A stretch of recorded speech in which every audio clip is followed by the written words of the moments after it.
제가 지금 당장 인공지능 만들어 놓은 걸 전개해야 된다 그러면 네. 웜홀 자체를 쓸 필요는 없습니다. 왜냐하면 성능도 그냥 그런데 이거는 돌아갈지 아닐지 모르고 네. 지금 엔비디아 일폰은 사면은 전 세계 그 깃허브에서 다 끌어와서 쓸 수 있고 그래서 생태계 자체가 지금은 되게 베이비인 거죠. 네. 여기는. 그럼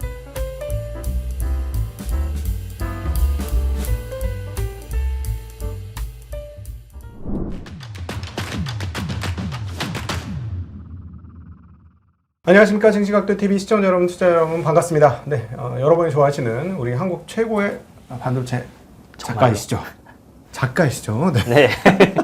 네, 우리 정인성 반도체 제국의 미래 정인성 작가님 모시고 반도체 이야기 듣는 시간 갖도록 하겠습니다. 작가님 어서 오십시오. 예, 안녕하세요. 네, 안녕하십니까. 최근에 이제 뭐 AI 반도체가 뭐 열풍을 불었다가 주가가 이제 또 폭락을 하고 난리가 아닌데 엔비디아가 주가가 좋았다가 떨어질 때 뭐 세카이어 캐피탈이라든가 투자자들이 좀 부정적인 의견을 내기도 했습니다만 또 하나 요소가 됐던 것이 경쟁사의 등장 네. 이런 것도 이슈가 됐었습니다. 근데 가장 이제 한국 사람들 귀에 박혔던 건 한국 사람들 중에 반도체 투자 조금 공부했다는 사람들이 알고 있는 반도체 뭐 제작의 거의 뭐 신, 네, 설계죠. 네, 설계의 신, 짐 켈러가 토스터렌트를 만든 지는 꽤 됐는데 갔으니까 도대체 뭐가 만들어질까 했는데 여기서 이제 AI 그렇죠. 칩을 예. 만들었습니다. 다른 것도 아니고. 그리고 바로 이 칩이 나오기 전에 KBS나 이런 데 대담을 했었는데 뭐라고 얘기했냐면 X86 기술도 그 문제가 많지만 쿠다도 마찬가지로 문제가 많다. 예, 뭐 그럼요. 네. 뭐 세상에 어떻게 보면 우리가 레거시란 표현을 쓰는데 역사가 깊은 반도체랑 그 반도체가 같이 끌고 왔던 소프트웨어 시스템은 그 소프트웨어 생태계는 점점 좀 그 비효율성이 쌓이긴 해요. 근데 물론 그 비효율성이 쌓였다고 해서 한 방에 이걸 다 깨고 바닥부터 만들 수 있느냐? 그것은 또 별개의 문제죠. 네. 그러니까 이제 맞는 말인데 그러면 짐 켈러 이제 CTO 아마 CEO로 올라갔나 그럴 건데 이분이 이 문제를 정말 해결할 수 있냐? 이것은 조금 더 지켜볼 필요는 있겠죠. 네. 그래서 이번에 그쪽에서 웜홀이라는 새로운 제품을 만들었고 그리고 개방형, 소위 말하는 리스크 5라고 네. 표현하는 개방형을 사용했고 그리고 개발자 친화적으로 만들면서 확장 가능성을 주기 위해서 기존의 네트워킹을 따로 하는 게 아니라 기존 사용하고 있는 이더넷을 사용하면서 했습니다. 이 부분 좀 설명해 주시면 좋을 것 같아요. 이제 이렇게 생각하시면 돼요. 우리가 AI 반도체라고 하지만 이 반도체도 추론용 반도체가 있고 네. 학습용 반도체가 있잖아요. 네. 근데 일반적으로 추론용 반도체는 그냥 그 칩 안에 우리가 구동하려는 인공지능이 쏙 들어가는 게 제일 이상적이에요. 근데 학습용 반도체를 만들려고 하면요. 이게 특히 지금처럼 인공지능 크기가 막 커지면 GPU, 뭐 NPU가 됐건 무엇이 됐건 칩 하나 안에 학습할 데이터랑 인공지능이 다 들어가질 않아요. 네. 그래서 얘네들을 연결해주는 수단이 쭉 있어야 돼요. 1000개, 10,000개 이렇게 GPU를 연결해줘야 되는데 그게 엔비디아에서 NV링크죠. 네네. 여기서 짐 켈러가 말하는 건 나는 이 GPU들 연결하는 수단으로 이더넷을 쓰겠다. 쉽게 말하면 우리 뒤에 꽂는 랜선 있죠? 그렇죠. 요걸로 하겠다는 거예요. 이제 물론 그것만 있는 게 아니고 되게 좀 독특한 컨셉이 많아요. 그 안에는. 일단 우리가 생각하는 그 일반적인 CPU, GPU랑은 좀 많이 다르게 돌아가요, 이게. 요 안에 리스크5가 들어가는 것 자체는 그렇게 중요한 요소는 아니고요, 실제 네네. 설계에서. 실제로는 이 텐스토렌트의 칩은 우리가 흔히 보는 CPU, GPU, 이제 좀 대학에선 폰노이만 아키텍처라고 하죠. 네. 요 녀석들이랑은 다소 다른 사용 방법을 취하고 있다는 게 핵심이에요. 아, 테스토렌트가? 예. 네. 사실 그런 컨셉이 최초로 나온 것은 아닌데, 이제 이렇게 말씀드려 볼게요. 제가 지금 GPU건 CPU건 메모리를 놓고 일하는 방식은 다 이런 식으로 움직여요. 예를 들면 제가 음식을 만든다고 해볼게요. 그러면 음식 재료를 메모리라는 곳에 놓고요. 네. 예를 들면 당근을 볶아야 된다 그러면 당근을 가져와서 볶고 GPU 안에서 당근을 다시 메모리에 올려놔요. 네. 그 다음에 이 당근을 볶은 다음에 예를 들면 뭐 후추를 뿌려야 된다 그러면 또 당근을 메모리에서 가져와서 후추를 뿌려요. 네. 그러니까 근데 앞에 생각해 보시면 볶은 다음 바로 팬에서 뿌려도 됐죠. 네네. 근데 실제로 돌아가는 방식은 메모리에서 가져온 다음 다시 메모리에 쓰고 써야 될 놈을 또 가져오고 이런 식으로 돌아간다는 거예요. 네, 이게 일종의 폰 노이만 방식이죠. 시스템 네. 반도체, 그러니까 연산 반도체 옆에 메모리 반도체를 붙여서 이걸 구동하는 소프트웨어를 붙여갖고 돌리는 방식. 그러니까 연산을 하고 보관했다 다시 연산을 갔다 왔다 갔다 하는 그런 방식을 폰 네. 노이만 방식이라고 하는 거죠. 근데 이 방식이 좋아 보이고 실제로 잘 돌아갔죠. CPU 쓸 때는. 음, 근데 이제 인공지능 시대가 열리니까 이 가져와서 썼다가 놓고 가져와서 썼다 놓고 너무 많아져요, 이게. 네네. 굉장히 많아집니다, 이 횟수가. 음. 왜냐하면 당장 프로그램의 크기만 봐도 우리가 한글이나 MS 워드 돌릴 때 필요한 메모리보다 네. 챗GPT 구동할 때 필요한 메모리가 뭐 1000배에서 1000배 가까이 커요, 실제로 보면. 네. 그 추론할 때. 음. 그럼 프로그램의 크기가 크면은 당연히 연산용 반도체, GPU가 됐건 뭐가 됐건 더 많이 메모리에서 뭔가를 가져와야 되겠죠. 그렇죠.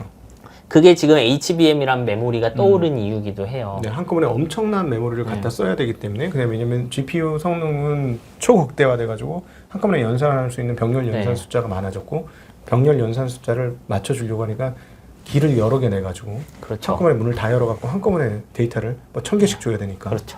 근데 HBM도 보시면 지금 한 10년 동안 GPU, 그 하이엔드 GPU가 한 40몇 배 정도 빨라졌는데 네, HBM 같은 기술을 써도 메모리는 한 15배밖에 안 빨라요, 지금. 네네. 갭이 크죠. 음. 그럼 이거를 좀 해결하는 여러 가지 방법들이 있어요.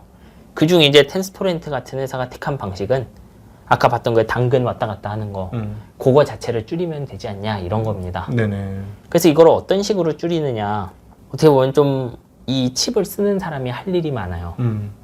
여기는 어떤 식으로 돌아가냐면 이 중간중간에 데이터를 썼다 가져왔다 하는 부분들을 최대한 자기 칩 안에 놓고요. 그러면 그 칩, 텐스토렌트 칩 안에도 조그만 연산기들이 잔뜩 있잖아요. 네네. 그럼 걔네들 저장 공간 안에서 돌아다니게 하는 거예요. 조금씩. 예, 그러니까 저장 공간이 크진 않겠네요. 이게 그죠? 그렇죠. 조그만 저장 공간을 가진 녀석을 잔뜩 늘어놓고 엔비디아도 그런 공간이 있어요. 근데 엔비디아는 좀 간단한 규칙이에요. 그게 얼마 이상 데이터 커지면 다시 D램으로 써버리고 그러는데 여기는 그렇게 안 하고 제가 잡아두고 싶은 만큼 잡아주는 거예요. 예를 들면 당근을 아까 말했지만 볶은 다음에 후추를 쳐야 된다고 그러면 제가 이거 후추 쳐야 된다는 거 알고 있죠. 이게 당근 볶는 영역을 칩 안에 지정해 놓고요. 그래서 당근을 막 볶으면 그 다음에 D램으로 가지 말고 바로 당근에 후추 뿌리는 곳으로 보내줘라, 칩에서. 네네. 이런 구조입니다. 이게 이제 텐스토렌트가 만든 칩의 기본 컨셉이에요. 네. 엔비디아 칩이었다면 당근 볶고 메모리에 다시 썼다가 GPU에서 후추 뿌리고 또 저기 메모리로 보냈다가 했을 텐데 이제 처음에 당근을 한번 가져오면은 당근 볶고 후추 치고 하고 싶은 거 다 하고 최종 결과물의 음식이 칩 밖으로 뿅 튀어나오게 써라. 이런 겁니다. 네네. 이게 핵심은 써라예요. 이제 그렇게 해줄 게가 아니고 우리는 요런 일을 할 수 있는 칩을 만들었으니까 사용하시는 여러분이 잘 쓰시면 메모리도 훨씬 메모리 대역폭도 훨씬 적게 쓸 수 있고 성능과 효율이 좋아집니다. 이런 컨셉인 거예요. 네. 근데 이런 접근의 문제가 뭐겠어요? 이론은 다 좋은데 이렇게 만들어 놓은 프로그램이 없죠, 지금. 이런 반도체를 고려해서 써놓은 프로그램이 없잖아요. 네네. 사실 그런 거예요. 이제 이런 컨셉으로 칩을 만들어 왔는데 그중 첫 단계의 웜홀은 지금 나온 거 엄밀하게는 상용 제품이 아니고 개발자 보드라고 불러요. 이제 이 칩에 좀 익숙해지고 이걸로 프로그램을 시작해야 될 사람들을 위해서 파는 제품입니다. 네네. 그 제품들 두 개 나온 상황이죠. 제 기억으로 이게 원래 2021년인가 2022년에 설계가 끝났을 물건이에요. 제품 자체는 또 2년 정도 갭이 있죠. 그래서 그냥 성능만 놓고 보면 사실 엔비디아 추론칩, 그 러블리스 4, L4보다 조금 부족해요. 전기도 많이 쓰고. 전기를 많이 쓴다고요? 예, 그러니까 동시대 제품으로 봐야죠. 물론 지금 진켈러 제품은 아마 글로벌 파운드리 어딘가 12나노 제품을 쓰고 있을 거예요. 네. 그리고 엔비디아 L4는 4나노 쓰니까 좀 언페어할 수는 있죠, 비교가. 공정하지 않은 비교라고 할 수도 있지만 소비자 입장에서는 같은 해에 만난 제품이잖아요. 근데 이제 개발자 보드인 걸 고려해도 좀 이득이 부족하다고? 지금 나온 건 그렇게 볼 수 있죠. 실제로 이걸로 추론 같은 거 하라는 게 아니고 소프트웨어를 미리 만들어라라는 개념에 가까워요, 이 제품은. 그러니까 이제 이 제품의 컨셉은 다 봤으니까 이런 컨셉이구나 하는데 이게 정말 성공할까 아닐까는 개발자 보드 뿌리고 큰 고객들이 이걸로 무언가 하기 시작하느냐 이게 훨씬 중요해요. 예, 제가 알기로 이거 소프트웨어 하는 사람들이 많이 힘든 걸로 알고 있어요. 사용하기. 아니 그러면은 하나 먼저 여쭤보고 싶은 게 그 연산칩 안에서 메모리를 일부 좀 가지고 있다고 하는데 예. 그게 SRAM하고 어떻게 다른 거예요? 그게 SRAM이죠. 그 엔비디아도 SRAM이 있는데요. 이제 기존에 많은 CPU, GPU가 가지고 있는 그 SRAM은요. 목표가 아까 봤던 폰노이만 모델을 하에서 네. 최대한 빠르게 성능을 높이는 게 목적이에요. 네네. 이런 식이에요. 예를 들면 프로그램이 D램에다 데이터를 써야지라고 하는데 SRAM 영역이 이제 자주 접근하는 데이터를 보고 있다가 이거는 자주 쓰는 거니까 SRAM 안에 넣어놔야지 이런 식으로 성능을 개선하는 거예요. 네네. 그러니까 소프트웨어 쓰는 사람 입장에서 폰노이만 구조가 유지되는데 실제 반도체가 움직일 땐 자주 쓰는 녀석은 SRAM에서 빠르게 샥샥샥 접근하고 네. 그러다가 더 자주 접근하는 애 있으면 얘 쫓아내고 음. 새로운 데이터 넣는 방식이죠. 그러면 이걸 어떻게 구분해요? 그 SRAM에 넣어야 될 것과 안 넣어야 될 것? 뭐 거기 규칙 많습니다. 뭐 LRU 이런 거 쓰기도 하고 뭐 거기다 AI도 조금 접목해서 쓰는데 뭐 하여튼 전체 메모리가 한 80기가라고 하면은 뭐 1%도 못 넣어요, 실제로는. 이제 이런 게 가능한 이유는 실제로 우리가 메모리에서 특정 데이터를 가지고 오면 가져온 놈을 여러 번 쓰더라. 이런 전제가 있는 거죠. 근데 이거는 또 완벽하진 않아요. 왜냐하면 GPU는 프로그래머가 뭘 하고 있는지 모르죠. 그냥 칼질해라, 뭐 네네네. 후추 뿌려라 이런 거지. 이 당근이 볶음밥에 들어갈 건지 아니면은 냉장실에 갖다 넣을 건지 이런 거 모르죠. 그렇죠. 근데 텐스토렌트 같은 컨셉은요, 그것까지 컨트롤하라는 개념에 가까워요. 예를 들면 제가 나름 칩이 판단을 한다고 해서 지금까지 봤더니 당근을 볶으면은 항상 후추를 후추가 뿌렸다는 들어가다. 거야. 후추 준비하겠죠.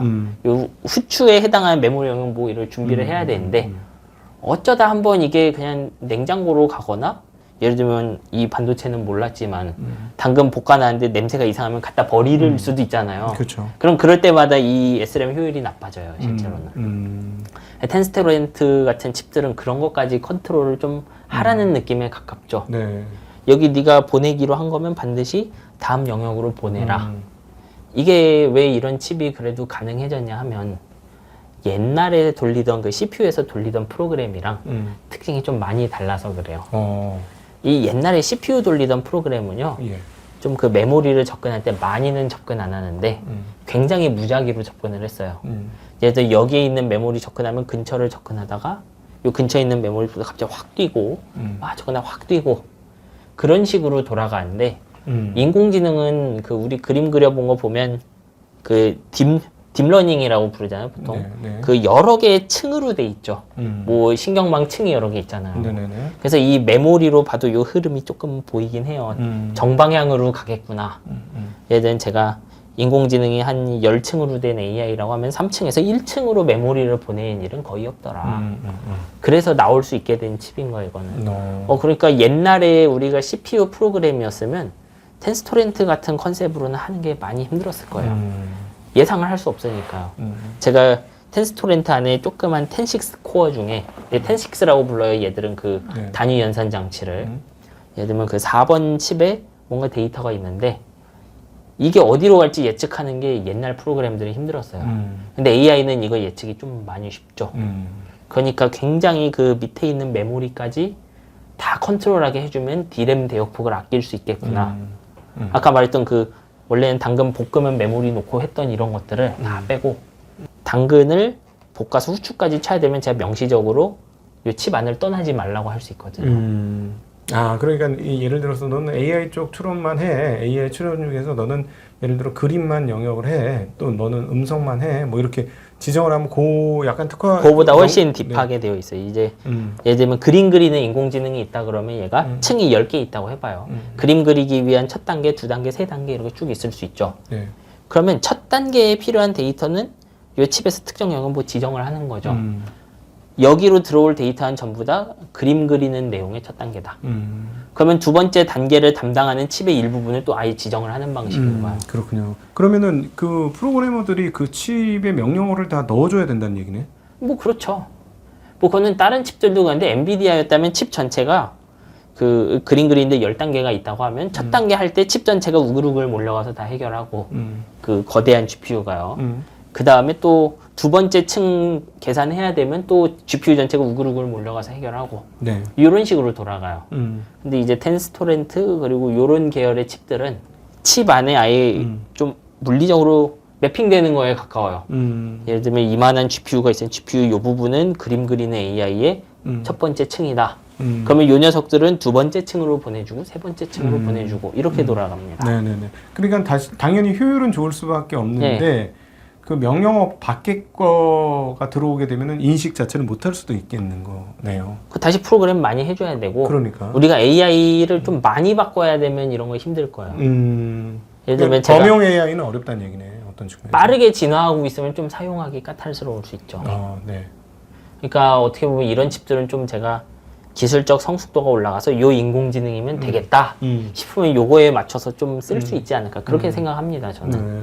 근데 이게 굉장히 저렴하게 나왔어요. 뭐 성능은 뭐 한 30%라고 그러고 엔비디아에 뭐 가격은 뭐 지금 근데 비교 대상을 봐야 되는데 지금 웜홀 개발자 보드는 그 1000몇 불, 1400몇 불 이런 식으로 나오는데 네. 비슷한 성능 내는 엔비디아 추론칩이랑 가격이 비슷합니다 사실은. 그 네. 엔비디아 L4 찾아보시면 나올 거예요. 그 L4의 가격 자체가 애초에 100만 원, 200만 원대이기 때문에 이거 솔직히 한 사람 월급도 안 되죠. 그러니까 제가 지금 당장 인공지능 만들어 놓은 걸 전개해야 된다 그러면 네. 웜홀 자체를 쓸 필요는 없습니다.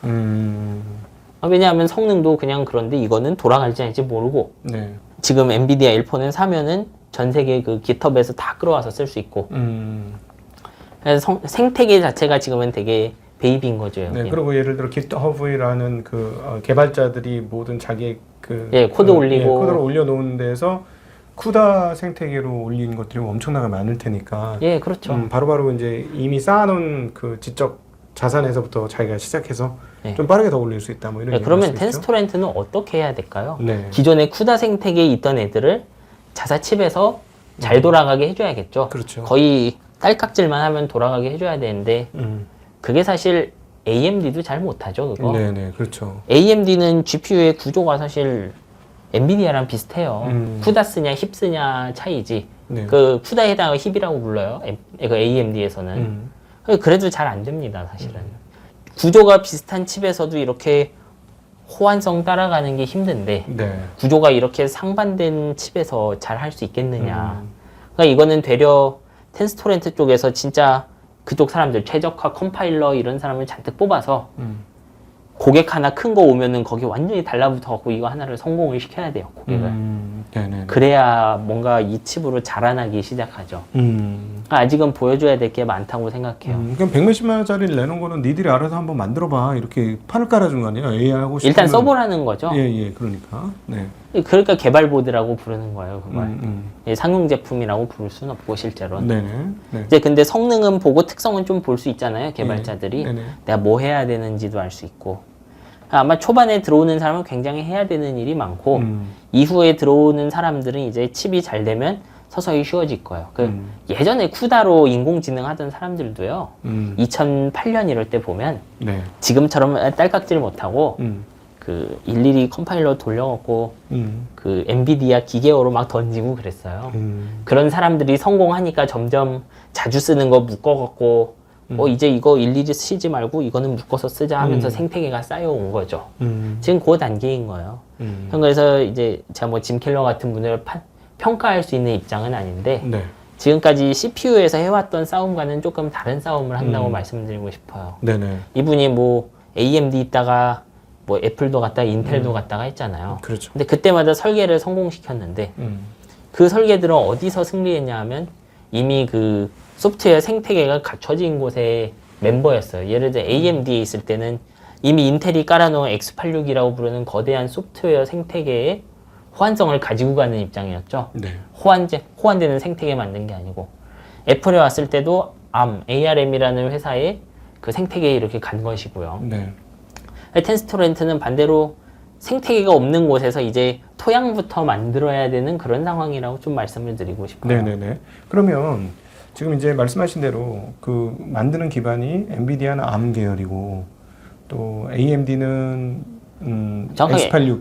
정확하게 엔비디아는 자기 안에 얘도 그 기계어가 있습니다. 우리 그냥 쿠다라고 뭉뚱그려 부르지만 얘들도 그 안에 세부 호환성 버전이 쭉 있어요. 뭐 쿠다 컴퓨트 케이퍼빌리티 이런 것들을 가지고 있고요. 그 케이퍼빌리티 좀 달라도 최대한 에러 안 나고 잘 돌아가게 해줍니다, 엔비디아가. 네, 네, 네. 그러면은 그 우리가 설계 툴이 리스크5를 쓴 거잖아요. 리스크 5도 쓴 거죠. 예, 정확하게는 이제 여기 로드맵을 보시면 최종적으로는 그 AMD MI300에 가까운 칩을 만들려고 하는데 네. 일단 이런 식으로 하는 거예요. 엔비디아는 어떻게 되어 있냐면 칩이 그 칩 안에 거대한 그 쿠다코어라고 부르는 거대한 연산기가 잔뜩 있어요. 네. 근데 텐스토렌트는 어떻게 돼 있냐면 그 쿠다코어에 해당하는 녀석이 조그만 CPU 5개를 가지고 있고 이게 그 리스크5 베이비 코어라고 불렀어요, 여기서는. 네네. 오로지 그 명령어 처리만 해주는 베이비 코어들 5개가 있고 그 녀석들이 밑에 있는 SRAM이랑 쿠다 코어에서 연산 장치에 해당하는 그 곱셈기, 덧셈기 이런 거를 제어하는 구조예요. 네네. 아니, 리스크 5를 쓴 거 자체는 여기서는 큰 혁신은 아니에요. 그래서 정확하게는 그 안에 암 코어가 들어가도 상관이 없습니다. 그렇구나. 예, 예, 왜냐하면 이거 그냥 제어하는 수단일 뿐이기 때문에 아하. 이 거대한 연산기들을 그 베이비 코어 5개가 제어하고 요거 하나가 10.6예요. 그 10.6 코어를 그러니까 리스크 5 5개랑 연산기 가진 애를 바둑판처럼 쫙 늘어놓은 설계죠. 그러니까 이거 리스크 5 자체는 핵심은 아니에요. 여기서. 그러면은 실제로 과연 엔비디아의 그 아성의 경쟁사로 시간이 지나면 과연 자리 잡을 수 있을지, 자리 잡으려면 뭐가 어떻게 돼야 근처에 갈 수 있을지.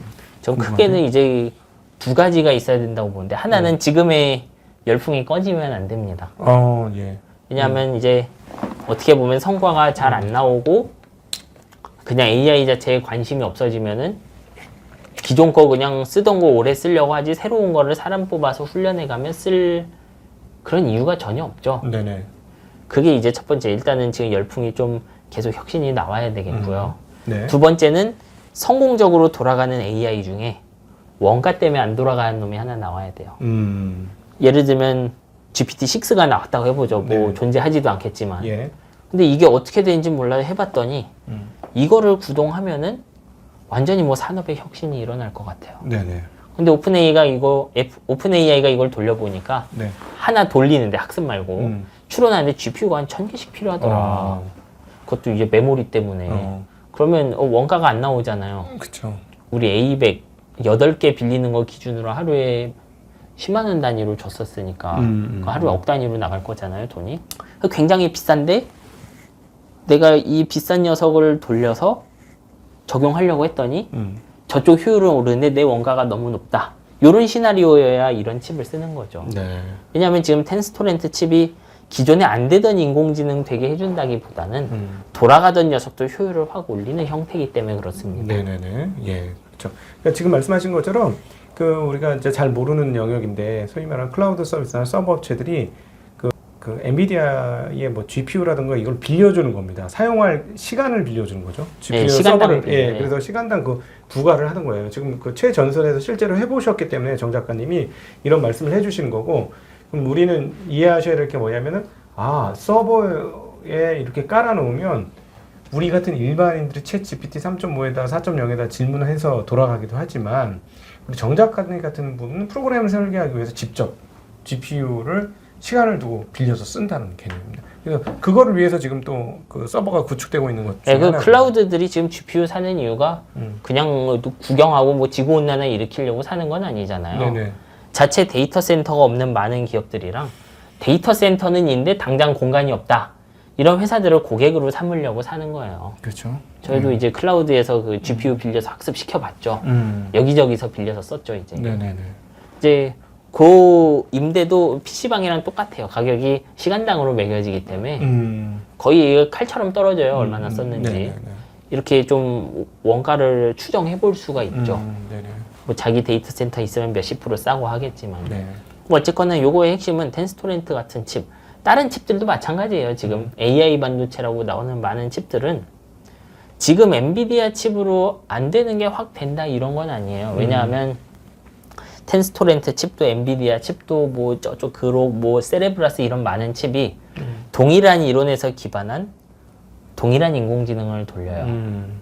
그러니까 제가 예를 들면 챗GPT를 구동하는데 어떤 반도체에서 돌려도 해야 되는 곱셈 덧셈 숫자 이런 건 다 똑같아요. 네. 그 안에서 얼마나 원가를 싸게 만들어주냐의 문제죠. 그런데 이제 최근에 애플에서는 그 AI를 학습시킬 때 엔비디아 GPU를 사용한 게 아니라 그 구글의 TPU를 사용했다. 이런 뉴스가 나왔어요. 전 그런 거 들으면 그냥 GCP 썼구나 이렇게 생각하면 GCP가 구글 클라우드 플랫폼인데 네. 그냥 뭐 엔비디아 GPU가 너무 늦게 참여해서 없었거나 아니면 개발자가 빵빵하거나 하니까 우리는 우리 학습 코드 다 구글 TPU로 옮길 자신 있어? 요랬겠죠. 이거 아주 특별한 일은 아니에요. 네. 근데 이제 그것이 뭐 아주 특별하냐 하면 원래도 구글은 그 AI 그 회사들 중에 제일 컴퓨터 이제 GPU가 빵빵한 회사였어요. 네네. 왜냐하면 이미 알파고 할 때부터 자기들 TPU 만들어서 학습을 시켰으니까 원래도 컴퓨터는 빵빵했죠. 네. 그거 뭐 클라우드에 좀 돌렸다고 해도 이상한 일은 아니죠. 네네. 네. 그러니까는 애플이 구글의 클라우드를 썼을 수도 있다라는 말씀을 해주신 거고 굳이 그러면 사서 서버를 구축 안 한다는 얘기가 되겠네요. 애플 같은 경우는. 아마 서버룸이 있을 텐데 네. 이런 거죠. 지금 챗GPT가 22년 말에 터졌고요. 네. 터지고 나서 화들짝 해갖고 얼렁 그 팀이 일어나갖고 이제 팀쿡이 일어나서 회의를 잡아도 네. 지금 GPU가 없는데 어떡하겠어요. 그렇지. 일단 제품은 올해는 나와야 되는 거고 그러면은 GPU 쓸 거 얼른 구해야 되잖아요. 네네. 근데 그 시점엔 클라우드들도 GPU가 부족했다고요. 네. 그러면 어떻게 됐겠어요? 일단 남들 안 쓰는 걸 그냥 차지해서 쓸까 했는데 아마 구글 GCP 있지 않았을까? 뭐 전 내부자가 아니라서 모르겠지만 뭐 그런 식이거나 아니면 GCP의 그 구글 TPU가 네. 가격 대비 연산 능력은 좋아요. 네네네. 사실 엔비디아가 아닌 모든 녀석이 가격 대비 그 AI 최대 성능은 다 좋습니다. 해보면. 예, 그러니까 엔비디아의 GPU가 성능이 최고지만 가격도 비싼 게 흥미죠. 아니, 가격도 성능이 그 가격 대비 최고냐 하면 그렇진 않아요. 가격 대비로는. 네. 예, 문제는 이제 돌아가던 게 안 돌아간다. 딴 거 쓰면 이런 거죠. 그 아마존도 들어가 보면 그 인텔 가우디 있어요. 그 네. 인텔이 만든 AI 그런 거 있잖아요. 그렇죠. 뭐 저는 켜볼 생각도 안 했습니다. 사실은. 왜냐하면 우린 소수였고 사람이 훨씬 중요한 상황이니까 그냥 그 엔비디아 GPU 잘 쓰는 거. 왜냐하면 기존에 제가 제 컴퓨터에서 하던 것도 다 엔비디아 칩으로 맞춰져 있으니까 그런 거 편의성 때문에 그냥 엔비디아 거를 썼죠. 아마존 쓸 때도. 이제 애플은 그렇게 안 하고 그냥 TPU 클러스터로 학습하려고 했겠죠. 네네네. 구글 쪽에서 좀 생태계 확장해 볼 생각으로 좀 싸게 줬을 수도 있어요. 써봐라. 이렇게. 네네네. 지금 걱정하고 있는 게 이제 그 엔비디아 주주들 같은 경우는 엔비디아의 GPU를 이제 확장 속도가 느려지는 거 아니냐, 경쟁자들이 계속 나오면 그런 생각을 하는데 어떻게 보십니까? 그럴 수도 있죠, 당연히. 이게 어떻게 보면 이 학습 반도체라는 건 지금 좀 고만고만한 인공지능 회사들이 돌리기에 엔비디아가 좋아요. 근데 회사가 좀 많이 커지면요. 네. 얘도 오픈 AI만큼 크다, 마이크로소프트 정도 된다. 그러면은 과거에 구글이 했던 것처럼 자체 인공지능 칩을 한번 설계해 볼 여지가 있죠. 왜냐하면 10,000개, 10만 개 단위로 매해 쓸 텐데. 네. 그러면 좀 이야기가 달라지겠죠. 그래서 저는 실제로도 그 점유율 자체는 좀 낮아질 수 있다고 생각해요. 네네네. 그러니까 엔비디아에게도 달린 건데 이건 엔비디아가 그러니까 계속해서 생태계 지원을 하고 칩에다가 이제 좀 시대를 앞서서 기능들을 넣어서 얘들을 따돌려야 되는 거죠. 그러니까 이거는 어떻게 보면 서로 뭐 쫓기는 관계 같은 거라 갖고 지금 정확한 답은 이야기할 수 없어요. 네. 근데 어쨌든 지금 그러면 따져보면 전성비도 좀 떨어지고 가성비도 떨어지지만 최대 성능치는 엔비디아의 최근에 나오는 호퍼 칩이라든가 이제 신형 블랙웰 칩이라든가 이런 것들이 가장 좋긴 하겠네요. 뭐 나오는 순서도 빠르고 네. 어떻게 보면 그쪽에 맞춰 생태계가 이 칩을 보면서 발전하기 때문에 칩이 약간 이상하게 나와도 항상 좀 좋을 가능성은 있죠. 근데 이제 칩을 정말 깊이 보고 칩 위에 있는 소프트웨어를 많이 건드릴 수 있는 큰 회사들은 네. 자신들이 구동하는 게 AMD 칩에 좀 더 좋을 수도 있고 그래요. 그 정도 컨트롤은 가능하니까. 네네. 그러면 그런 특정 분야들에서는 이제 다른 회사 칩들이 학습용으로 커나갈 가능성이 있죠.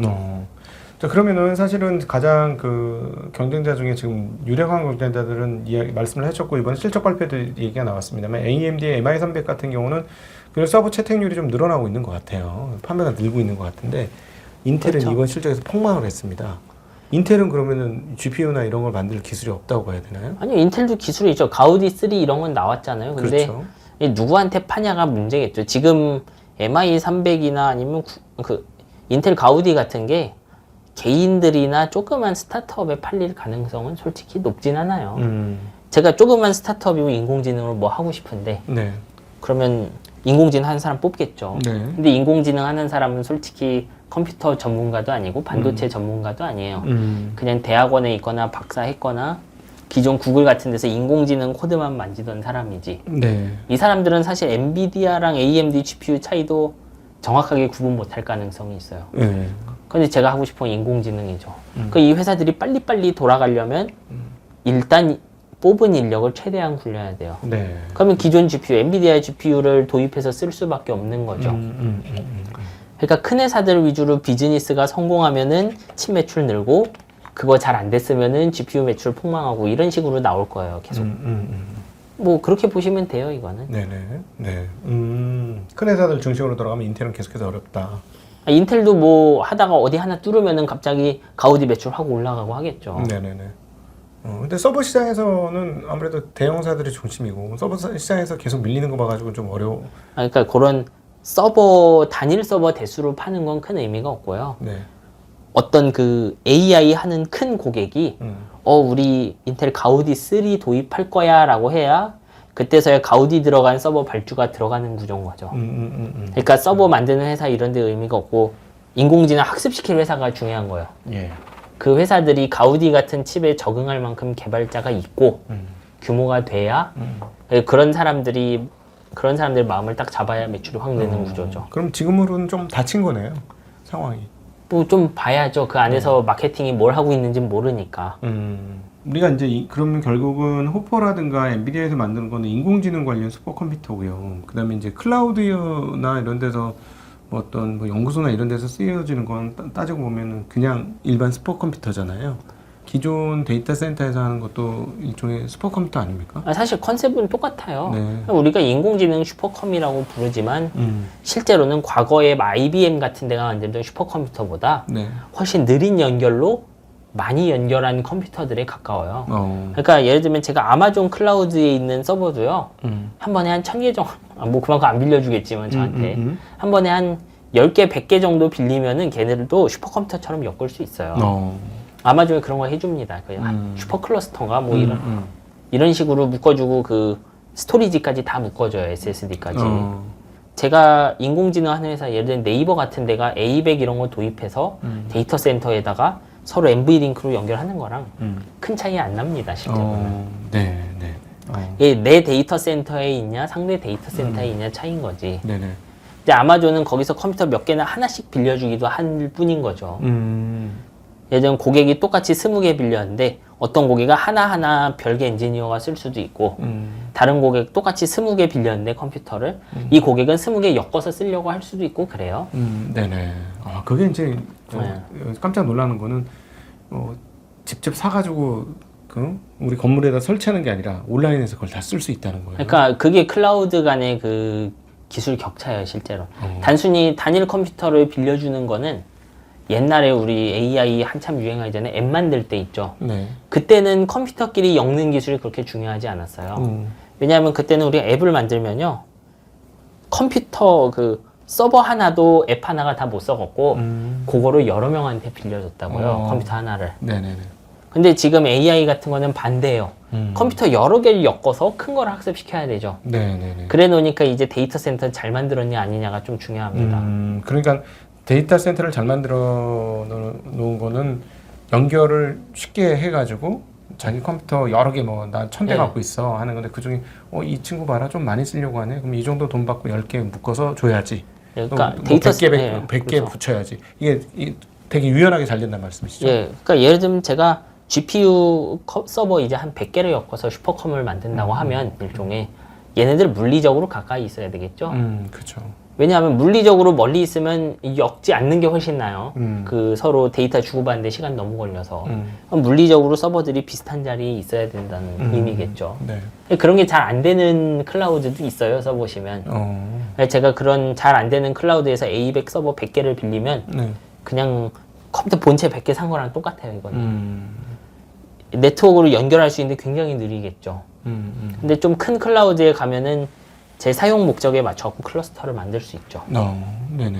그게 차이예요. 야, 진짜 듣다 보니까 클라우드 시장이 어마무시하구나. 그러니까 그게 기술력이에요, 클라우드들의. 우리가 이제 요구하는 건 점점 많아지잖아요. 프로그래밍 하는 쪽에서 요구하는 거. 옛날엔 그냥 내 데이터 센터 없이 그냥 세이브로드 되는 걸로도 만족스러웠지만 이젠 컴퓨터 간의 물리적인 거리도 가까운 것처럼 해줘야 되고 실제 효율도 나와야 되고 되게 중요한 포인트예요. 이거. 그러니까 마이크로소프트라든가 뭐 예를 들어 구글이라든가 이런 회사들이 뭐 GPU를 못 사서 안 다니고 뭐 살려고 노력하고 하는 것들이 연산해서 프로그램 만드는 것도 있지만 자기네가 자체 네. 자기네 프로그램을 만드는 것도 있지만 그걸 빌려주려고 예, 까는 것도 상당하네요. 사실 그 수요도 굉장히 커요. 네. 이제 마이크로소프트야 우리가 깔아서 우리가 쓰지 하고 슈퍼컴퓨터를 아예 만들고 클라우드에 올리지 않아도 되죠. 네네. 다 우리 건데. 근데 말씀드렸듯이 조그만 회사들 이런 회사들 좀 달라요. 심지어 원래 그 그림 그리는 인공지능의 원조 스테이블 디퓨전이죠. 네. 여기도 다 클라우드로 해요, GPU를. 지금은 어떤지 모르겠는데 여기도 데이터 센터 없이 했어요. 그런 것들이 이제 데이터 센터로 연결되겠군요. 사이즈가 커가지고. 예. 아마 아마존 이런 거 쓰겠죠, 당연히. 왜냐하면 회사의 규모가 애매하면 데이터 센터를 만들 인력과 관리할 인력 자체가 너무 골치 아파요. 그렇죠. 네. 왜냐하면 서버 하나 죽으면은 갖고 서버 다시 발주하고 넣고 뭐 프로그램 깔고 해야 되는데 네. 클라우드를 쓰면은 그런 절차가 싹 없어져요. 그 컴퓨터를 예전 원래 상태로 돌리고 싶다 그러면요, 클라우드는 제가 딸깍 한 번 하면 포맷되고 예를 들면 요 컴퓨터에 내가 뭔가를 하고 싶잖아요. 뭔가 까는데 문제가 생길 것 같죠. 그러면 요 컴퓨터 전체를 그 게임 세이브 로드 하듯이 세이브를 해놓을 수도 있어요. 네. 그 다음에 다시 불러오게 하면 잘 안 되네 하고 불러오면 원래대로 돌아와요. 컴퓨터 상태가. 아, 우리 뭐 저기 문서 작성하다 저장 키 누르면 예. 딱 그 저장되는 거 예, 비슷한 그거는 거군요. 똑같아요. 네. 그런 게 다 클라우드 비용에 녹아 있는 거죠. 아, 그렇구나. 근데 이제 그 이번에 테스토렌트가 HBM 안 쓰고 GDDR 네. 쓴다고 했습니다. 그래서 야, 이게 이렇게 되면은 진짜 HBM 하려고 25년도 하이닉스는 어마무시한 공장 20조를 들여서 투자하고 있는데 이거 잘못되는 거 아닌가 뭐 이런 생각도 드는데 좀 차이나 이런 것들을 좀 말씀해 뭐 주시면. 사실 그거 어떻게 보면 소수 접근 방식이잖아요. 삼성 마하원 같은 것도 잘 보시면 LPDDR 터보, LPDDR-T 이런 거 씁니다. 네. 그 뭐 LPDDR보다는 대역폭 높지만 HBM에 비할 건 아니에요. 왜 그런 걸 쓰겠어요? 우리는 대역폭을 줄일 자신이 있다. 인코딩 뭐 압축 그 암호화하고 압축해서 보내면은 실제로는 대역폭 덜 써도 된다. 텐스토렌트도 마찬가지예요. 우리는 HBM만큼의 대역폭이 필요 없을 거다라고 생각을 하는 거죠. 네. 말씀드렸듯 아까 HBM을 쓰는 GPU는 좀 비효율이 존재하긴 해요. 그 당근에 후추 뿌리고 볶는 것처럼 네네. 한 번 할 때마다 이 제한된 대역폭을 잡아먹고 있죠. 그거를 덜 쓸 거라고 생각하기 때문에 네네. 어떻게 보면 사용자한테 좀 부담을 던진 거죠. GDDR을 사용할 수 있었던 거죠. 그럼에도 불구하고 거대 언어 모델이나 이런 쪽으로 가려면 HBM 거의 필수적이라고 봐야 되지 않을까요? 용량만 맞고 우리가 예를 들면 한 실제로 HBM과 지금 엔비디아 GPU 봤더니 거의 80에서 90%는 덜어낼 수 있더라 이런 방식을 쓰면 그러면 없어도 되죠. 그거는 고객마다 좀씩 다를 거예요. 어떤 고객들은 돌려보면 우리가 아무리 효율적으로 짜도 이거 이상은 메모리를 접근 안 하면 안 된다 이런 고객이면은 HBM 달린 GPU를 써야 돼요. 네. 근데 고객이 지금 내 대역폭을 100을 쓰고 있는데 이걸 까봤더니 이 중에 90은 아까 말했던 당근 볶고 후추 치는 거에 가깝더라. 이러면은 텐스토렌트 거 쓰면은 그 비용이 좀 낮아질 수 있죠. 그럼 결국 그건 파라미터 숫자하고 연결된다고 봐야 될까요? 패러미터 숫자뿐만 아니라 그 패러미터를 어떻게 연산하고 몇 번 건드리냐 이게 좀 중요합니다. 그 하여튼 많이 건드릴수록 HBM이라든가 대역폭이 커지는 수밖에 없다. 여러 군데를 자주 건드릴수록 HBM이 필요하죠. 그러니까 지금 사실 AI 기술, LLM 모델의 기술을 따지고 보면 정말 데이터를 무한에 가깝게 갖다 쏟아붓고 그걸 컴퓨팅 파워로 그 많은 양을 그냥 노가다식으로 다 한꺼번에 읽어갖고 정리를 하는 그런 거라고 봐야 되겠네요. 네, 뭐 되게 어떻게 보면 우리 일상에서도 비효율이 많잖아요. 돌려보면 예를 들면 우리 어떤 비서한테 일을 시키는데 커피를 이제 손님 10명이 있어서 커피를 타오라고 시켰더니 네. 그 커피 한 잔 따르고 한 잔 갖고 오고 두 번째 커피 가져오고 세 번째 커피 가져오고 이런다고 생각해 보세요. 네. 그 이런 거 고치고 싶잖아요. 그러니까 텐스토렌트 칩도 이제 메모리에서 그런 식으로 왔다 갔다 하는 거 줄이고 한 번에 다 하지. 요런 식으로 고치는 거예요. 그러면은 메모리에 덜 가도 되니까. 왜냐하면 네. 한 번 들어온 데이터가 제가 지금 여기 데이터를 이만큼 패킷을 받아왔어요. 그럼 내가 계산을 해봤더니 GPU가 요 녀석을 20번 건드려야 되더라 계산해보니까. 네네네. 근데 지금의 GPU에서는 요 녀석을 20번 건드려야 되는데 읽어오기 한 번, 한 번 건드리고 다시 쓰고 네. 또 가져오고 건드리고 쓰고 음. 해서 메모리 읽기 20번, 쓰기 20번을 하더라. 이런 생각을 하는 거예요. 그러니까 그러면 한 번 가져와서 20번 다 건드리고 내보내면 되지. 이게 텐스토렌트 접근인 거예요. 지금 이게 사실이면 대역폭 20분의 1로 줄일 수 있죠. 원래는 제가 이거 20번 건드려야 되면 메모리에 읽고 쓰기 20번, 연산 20번 했는데 네네. 텐스토렌트는 이거를 내가 20번 쓸 게 확실하다면 이 칩 안에 두겠다는 거거든요.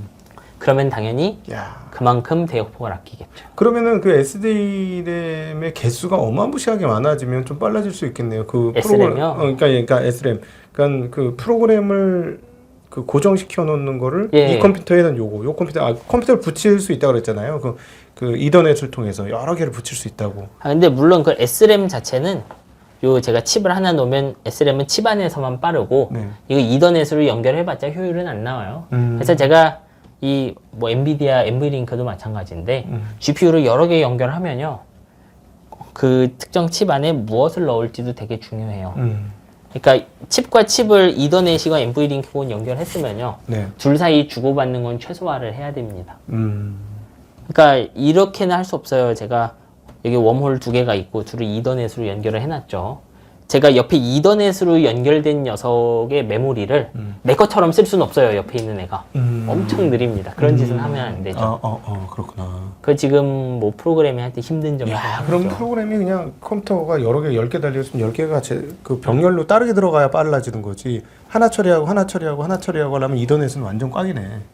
대신에 이제 이더넷을 줬으니 잘 써라 이런 거예요. 그러니까 이런 특징을 가진 칩이기 때문에 요 특징에 맞춰서 너희가 잘 써야지 이런 겁니다. 다 그래. NV링크도 마찬가지예요. 이더넷보단 분명 반응 속도랑 대역폭 이점은 있죠.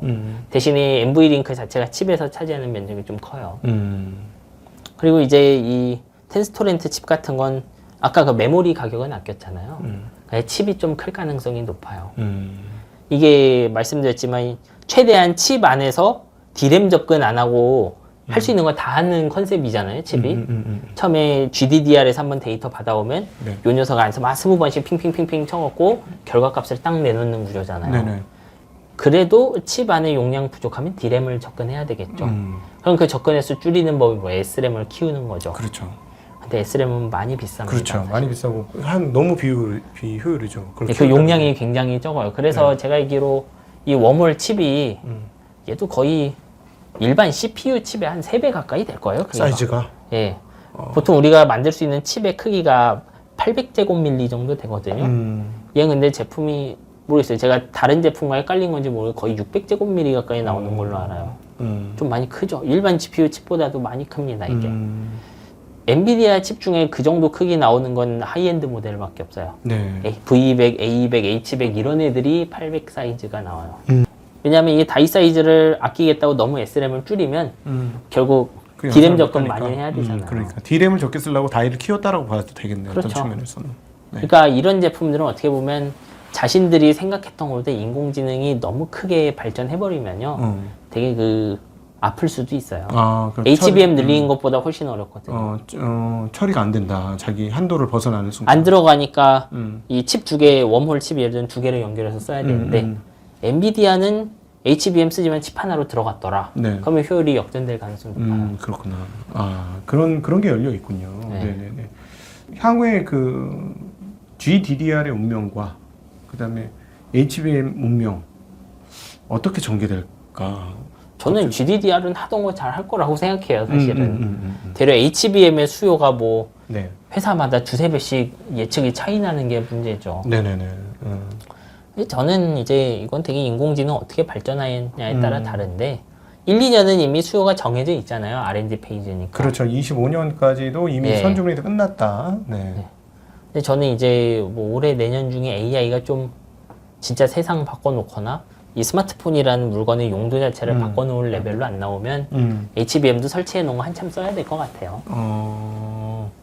물건이 바뀌는 게 핵심이에요. 뭐 엔비디아 실적이야 빅테크가 캐펙스를 하고 있는 이상 꺾이진 않겠죠. 네네. 근데 지금의 캐펙스 수준이 계속 매해 늘어날 수 있는 캐펙스냐는 고민을 해봐야죠. 최종적으로 누군가는 지갑을 열어서 돈을 넣어줘야. 그러니까 그 핵심은 그러면 이번에 이제 그 소비자들 딴에서 주머니에 돈을 털어갈 수 있는 존재가 애플이고, 애플이 온디바이스 향의 어떤 식의 AI를 만들어낼지 모르겠지만 소비자향 AI를 드디어 만드는 거잖아요. 그게 무슨 AI 어시스턴트가 될지 뭐가 될지는 가봐야 알겠지만. 근데 일단 요번에 나온 그 새로운 AI는 좀 그렇죠. 갸우뚱하죠. 그렇게 새롭진 않았잖아요. 솔직히. 그러면 그 다음에 뭐가 나올 거냐? 제가 이제 좀 확실히 말할 수 있는 건 우리가 아이언맨에서 나오는 자비스 같은 녀석은 못 나와요. 이 기술로. 이걸로? 이건 지금 인공지능 기술은 자비스를 만드는 기술은 아니에요.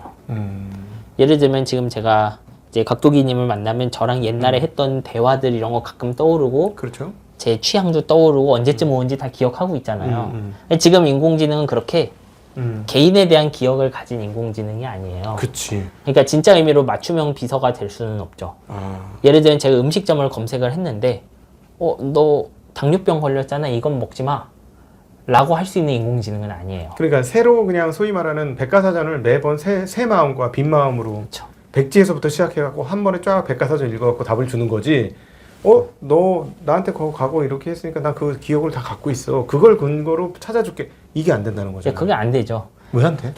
그거는 지금 인공지능이 성공하기 위해 전략적으로 한 선택이에요. LLM이란 LLM뿐만 아니라 이제 힌튼 박사가 개발한 그 인공지능 학습 방식 자체가 학습이 느린데 학습을 끝내면 굉장히 포텐셜이 높다라는 장점을 가진 거예요. 네. 이제 7, 80년대부터 계속 인공지능 연구를 했는데 네. 핵심은 인공지능 알고리즘이 얼마나 그 똑똑하냐랑 얼마나 빨리 학습되냐였어요.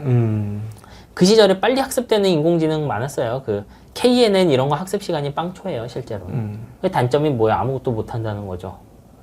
그래서 이제 그런 건 좀 아니잖아 해서 쭉쭉 찾은 게 지금 있는 인공지능인데 이거 학습 속도가 너무 느립니다. 네. 그러니까 GPU를 1000개, 10,000개 엮어야 학습이 되는 거죠. 그렇지. GPU를 1000개, 10,000개 엮어갖고 데이터를 테라바이트 단위로 넣어야 학습되는 애가 어떻게 저의 개인 기억을 콕 집어서 기억하겠어요? 안 되죠. 저라는 사람에 대해 이해하기엔 제가 만드는 데이터도 너무 적고 네. 심지어 저의 어떤 데이터를 본다고 해서 얘가 그걸 콕 집어 기억한다는 보장도 없어요. 지금 인공지능 학습이 어려운 점이고 저는 이제 조금 벗어난 거지만 우리 인공지능의 학습 추론 얘기를 할 때 일상 언어랑 기술의 언어를 구분하셨으면 좋겠어요. 네. 우리가 학습이라고 하면 제가 각도기님한테 뭔가 말씀드리고 여기 시청자분들께 뭔가 말씀드리면 이런 말을 했지 그런 거네 라고 얘기를 하겠죠. 근데 인공지능의 학습, 지금 인공지능의 학습은 그런 건 아니에요. 제가 백과사전 뭐 수십만 개의 분량이나 수테라바이트의 이미지를 넣으면 얘가 뭔가 능력은 오르는데 제가 예를 들면 완전히 새로운 지식 딱 한 줄, 정인성은 뭐 키가 얼마다 이런 지식을 딱 한 줄 넣고 학습시키잖아요, 한 바퀴. 그걸 기억한다는 보장이 없어요, 지금 학습 데이터가 방식. 너무 작으니까. 예. 예를 들자면은 그 뭐 정작근의 키가 몇 센치다 이런 데이터가 수천만 개가 딱 있으면 인식을 하는 거죠. 그거에 관련된 비슷한 거 뭐 이런 기사를 잔뜩 넣어주면 인지하는데 제가 요만큼 학습 데이터 있는 걸로 AI 하나 학습시키고 동일한 데이터에다가 제 키 한 줄만 넣고 동일한 인공지능 학습시키면 대답한다는 보장이 없어요. 그러니까 데이터 양이 너무 작기 때문에. 네. 이 LLM이라는 건 데이터 양이 작으면 유효성이 있는 정답을 못 얘기해주고 오히려 데이터가 많았을 때 그중에 뭐 중간값을 취한다던가 유사값을 취하는. 좀 자주 거니까. 봐야 돼요. 네. 그러니까 인간마다 스마트폰의 사용 패턴이 다르잖아요. 그렇죠. 그러니까 누구는 채팅 앱 많이 쓰고 누구는 유튜브 많이 보고 할 텐데 그러면 제가 개인화된 인공지능 만들겠다고 학습시켰을 때 제대로 기억한다는 보장이 없어요. 그럼 이건 어떻습니까? LLM은 어느 정도 되면은 그게 올라올 거잖아요. 그럼 그거는 이미 한번 정제된 거니까 그 다음에 이걸 가지고 인공지능 돌리면 되게 빠르게 쉽게 뭐 연산 부하 없이 휙 하고 나올 수 있지도 않을까요? 근데 어차피 우리 엣지를 생각하는 거잖아요. 네네. 여기 돌릴 수 있는 애 크기는 정해져 있죠. 그렇죠. 그렇게 좋은 놈이 들어가지도 않을 거고요. 음. 심지어 큰 녀석한테 던져도 마찬가지예요. 얘가 제 기억이 없는 거는 그렇지. 아무리 해도 바뀌지 않는 어, 사실이에요. 그렇지. 네네네. 얘가 할 수 있는 건 단기 기억 조금 있는 거. 음. 단기 기억 몇천 단어 정도? 네. 그 안에서만 맥락을 찾을 수 있지. 근데 우리가 생각하는 뭐 나를 따라다니는 비서 이런 건 안 돼요. 저는 되려 지금 AI 혁신이 좀 더 지속되려면 랩탑이나 이런 데서 생산성 앱들이 좀 더 나와야 된다고 봐요. 예를 들면 그 AI가 하는 일 중에 기억력이 없어도 할 수 있는 일이 있어요. 예를 들면 제가 파워포인트를 잔뜩 만들어 놓는데 강연하고 이런 출연하니까 이런 거를 찾고 싶을 수 있어요. 그거 내가 예를 들면은 증시각도기에서 뭐지 그 GDDR 얘기했던 PPT가 뭐였지? 이렇게 물어보면 파일을 다 읽으면서 얘가 찾을 수 있죠. 그렇죠. 그런 쪽 위주로 뭔가 돌파구가 열려서 생산성 혁신을 해주는 게 맞지. 이 기대치는 어떻게 보면 좀 생각보다 낮을 수도 있어요. 이 AI 발전은. 야, 어떤 측면에 보면 지금 LLM 모델이라는 게 영어 모국능이 계속 간다고 보장할 수가 없겠고, 그렇게 되면은 만약에 LLM이 길게 가면 갈수록 컴퓨팅 파워가 지나치게 많이 필요하고, 사실 상당한 비율이 지금 시스템이네. 상황에 아까 말씀드린 그 기억을 잘하는 인공지능은 컴퓨터 파워랑 좀 무관하죠. 그렇죠. 예전에 GPU 10,000배 준다고 해서 그게 가능해지는 건 아니에요. GPU가 10,000배 있으면 서버에서 학습은 10,000배 빠르겠죠. 네네. 그래봤자 여기서 돌아가는 애는 어차피 여기 있는 조그만 NPU에 의존할 텐데 네네. 얘가 어떻게 내 기억을 하겠어요? 못 하겠죠. 그러니까 그런 건 우리가 좀 항상 고민을 해봐야 돼요. 과거에 80년도 그 IBM이 체스 인공지능 만들었을 때도 네. 드디어 인간을 이겼네 했는데 체스에서 인간을 이긴 다음에 한참 겨울이었죠. 네. 왜냐하면 체스에서 인간도 이겼어요. 바둑도 이기고 이렇겠네 하는 게 우리 많은 일반인들의 생각이에요. 근데 사실은 기술의 이쪽에 절벽이 있는 거예요. 당시에 IBM 했던 인공지능은 거기까지인 인공지능인 거죠. 그러니까. 지금의 인공지능도 그런 한계가 없을 거라고는 생각하지 말라는 거죠. 과거보다 훨씬 말도 잘하고 인간처럼 대답도 하지만 그러니까 이게 계속 발전하다 보면 GPT-2는 별로였고 3는 엄청나고 4는 끝내주고 이미지까지 보니까 5는 더 좋고 6에 가면은 드디어 터미네이터가 나오는 거 아니야? 아닐 수도 있습니다. 이 기술을 이루고 있는 기초적인 이론이 가지고 있는 한계가 있어요. LLM이라는. 네. LLM 말고 이거는 LLM 이전에 80년대에 나왔던 그 힌튼 박사의 역전파. 인공지능을 학습시키는 기본적인 방법. LLM부터 사물인식, 뭐 그림 그리는 인공지능 모두가 공유하고 있는 학습 방식이에요, 이거는. 그 녀석이 갖고 있는 한계가 존재한다는 거죠. 예. 네네네. 아주 중요한 얘기를 많이 해주신 것 같습니다. 굉장히 우리가 그동안에 항상 이런 걸 생각할 때 근원적인 생각을 안 하고 또 잘 모르니까 남들이 이렇게 그런가 하고 이렇게 쭉 따라가게 되는 경우가 있는데 우리 정 작가님 제가 이렇게 만날 때마다 깜짝깜짝 놀라는 건 근원적인 기술을 봤을 때 이게 어떻게 흘러갈지에 대해서 근본적으로 고민해야 된다. 그러면 이제 결국 핵심은 그거네. 지금 우리가 이제 지금 기술의 도정에 대해서 생각해 봤고 이 도정의 한계점이 어떤 것인지도 우리가 지금 덕분에 이제 저희가 생각을 해보게 됐는데 요거를 또 잘 쓰려면 여기다 인간이 뭔가를 딱 덧붙이는 것을 어떻게 기술화 시키느냐. 어떤 기업이. 이것도 그렇죠. 되게 중요하겠네. 그거 하려면 지금 있는 오픈 데이터들로는 안 되고 이제 자기들이 좀 가공하거나 그래야 될 거예요. 이제 언어 모델 중심으로 그런 거 많이 하는 회사들이 보이기 시작해요. 이제 해외에. 사람들이 많이 해보고 결과가 나오면 그때 가서 AI가 더 갈지 아닐지 알겠죠. 그게 그러면 소위 말하는 킬러 앱이라든가 애플리케이션으로 승화할 수 있는 겁니까? 아니 그렇죠. 예를 들면 제가 포토샵이 지금은 인공지능이 딸깍딸깍 조금씩 이미지 바꿔주는데 아예 그 게임 일러스트로 쓸 만큼 얘가 잘 된다. 예전 게임 일러스트로 쓴다는 게 동일한 주인공 얼굴을 뭐 복장만 바꿔서 계속 그려줄 수 있다. 그게 의외로 안 돼요. 잘 보시면. 그 소라 같은 영상 만드는 인공지능도 보시면 막 사람이 생겼다가 막 배경으로 쓱 사라지고 그러죠. 그거 해결하는 게 많이 어렵거든요. 네네네. 근데 그래서 마찬가지로 일러스트 그리는 그 인공지능들도 일러스트 다 잘 뽑는데 동일한 캐릭터로 복장과 자세, 뭐 나이, 뭐 이런 것만 바꾸고 잘 안 돼요. 그러니까 어렵습니다, 사실. 근데 그런 게 이제 데이터 문제가 훨씬 크기 때문에 해결은 좀 힘들죠. 해결하면 그런 것들이 이제 생산성 분야에서 킬러 앱이 되는 거죠. 그러면 이번에 이제 우리 이번 10월 달에 WWDC에서 얘기했던 애플의 인텔리전스가 10월 달이 되면 구체화 될 텐데. 사실 이거 삼성 AI랑 비슷할 거예요. 네. 지금 기술 수준은 그쪽에서는 둘이 차이 없다고 생각해요, 저는. 그냥 만듦새의 차이는 날 수 있는데, 예를 들면 요 정도는 할 수 있죠. 그래도 LLM이 발전하면서 옛날보다는 좀 짧은 맥락을 기억을 해요. 예전에 그 챗봇들은 이런 것도 안 됐어요. 예를 들면, 오늘 날씨 어때? 맑습니다. 어제는? 이렇게 물어보면 그거를 대답 못 했어요. 네. 왜냐면 한 줄만 보거든요. 어제는 이라는 글자만 봐요. 그러면 갑자기 이제 AI 머신은 어제는이라는 건 예스터데이인데 예스터데이를 도대체 7월 31일 뭘 물어본 거지? 이렇게 된다는 얘기시죠. 네, 근데 지금 LLM들은 앞에 있는 대화도 다 넣을 수 있죠. 그 위에 대화를 봤더니 오늘의 날씨가 뭐였지라고 하니까 어제는 물어보면 어제 날씨겠구나. 그렇지. 요 정도는 할 수 있죠. 네. 그래서 이제 기사 요약도 옛날보다 잘 되는 거잖아요. 그게 네. 딱 그 정도 개선을 좀 더 어떻게 이쁘게 잘 붙인다 이렇게 나올 거예요. 왜냐하면 지금 당장 이 기계에 들어가는 AI 수준은 다 알아요. 뻔하죠. 애플도 8빌리언 이 정도 쓰겠죠. 네. 챗GPT 한 20분의 1 정도 되는 거. 그러면 뭐 얘가 할 수 있는 능력은 뻔한 거고 그럼 그 안에서 이제 소소한 이익들을 좀 줘야죠. 우리가 폰을 쓸 때 옛날엔 폰을 열어서 키보드를 두드려야 되는데 두드릴 필요가 없게 좀 해준다든지 혹은 방금 전에 했던 조작은 빠르게 취소해준다든지 좀 그 정도 개선은 일어날 수 있다고 생각해요. 저는. 그럼 어떻게 보십니까? 저는 이게 혁신적인 게 아니고 조금만 사용 편하게 해주면 사람들의 AI의 접근성이 확 좋아질 수는 있을 것 같아요. 예, 저는 그래서 되려 이런 쪽의 만듦새를 인공지능으로 완전히 사람처럼 움직이는 비서를 한다.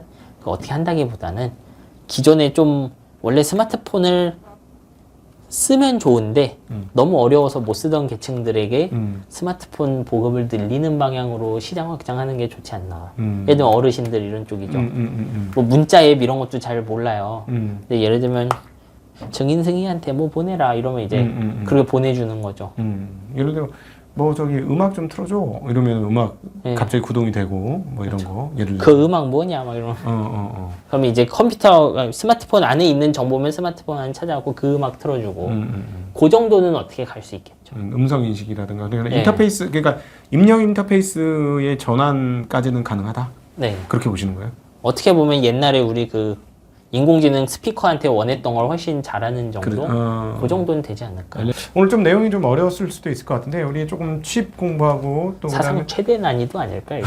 지금 오늘 진짜 어려웠습니다. 진짜 어렵고 그 우리 정 작가님이 얼마나 그 하드웨어에도 정통하지만 소프트웨어에도 얼마나 정통하고 그 하드웨어와 소프트웨어 연결되어서 구동을 하는 부분에서 얼마나 정통한 분이시지 않는 그런 시간이 됐었고 그 다음에 근본적으로 지금 엔비디아를 중심으로 만들어낸 그 AI 시장과 그것들이 방향성이 어떻게 갈지에 대한 뭐 또 다른 길들이 열릴 수 있다라는 거. 그러니까 이거는 토대를 깔아놓은 거고 테스토레들은 토대를 깔아놓고 이걸 더 키울 수 있느냐 그런 여부이고 그건 시간이 지나야 봐야 그게 구축이 되는지 여부가 확인되는 그런 내용이었습니다. 그래서 단순하게 우리가 겉으로 봤을 때 너 GPU 경쟁자가 나왔어 뭐 이렇게 하면 해석이 안 된다는 거 보신 분들은 좀 이해가 되실 것 같고 그 다음에 또 그 LLM의 앞으로 미래가 우리가 그냥 생각하는 인공지능이 오면 막 마치 이제 곧 인공지능 로봇가 나오겠어 하는 부분도 사실상 지금의 LLM 모델과 기본적인 그 LLM 모델을 깔고 있는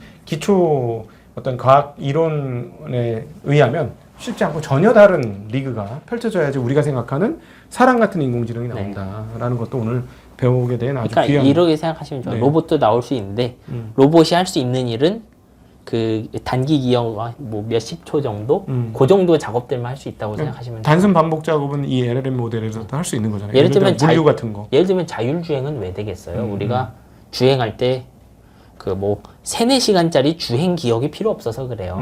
왜냐하면 이렇게 생각하시면 돼요. 자율주행 같은 거 왜 되냐? 저는 핸들 움직일 줄 알죠. 엑셀 밟을 줄 알고 브레이크도 밟을 줄 알죠. 내비게이션도 볼 줄 알아요. 네. 어떠냐면 이렇게 생각하시면 돼요. 제가 인간인데 갑자기 자다가 눈을 떴더니 제가 운전대를 잡고 있는 거예요. 그리고 저한테 10초만 운전을 하라는 거예요. 10초 뒤엔 딴 사람한테 맡길 거다. 그러면 전 내비게이션 보고 차선 보고 운전할 수 있죠. 네네네. 그렇게 10초마다 사람 교대하면 목적지 갈 수 있죠. 네네. 그런 건 지금 인공지능이 할 수 있어요. 네네네. 근데 기억이 뭐 한 20년치 기억이 필요하다 이런 것들은 잘 못합니다. 네네네. 예.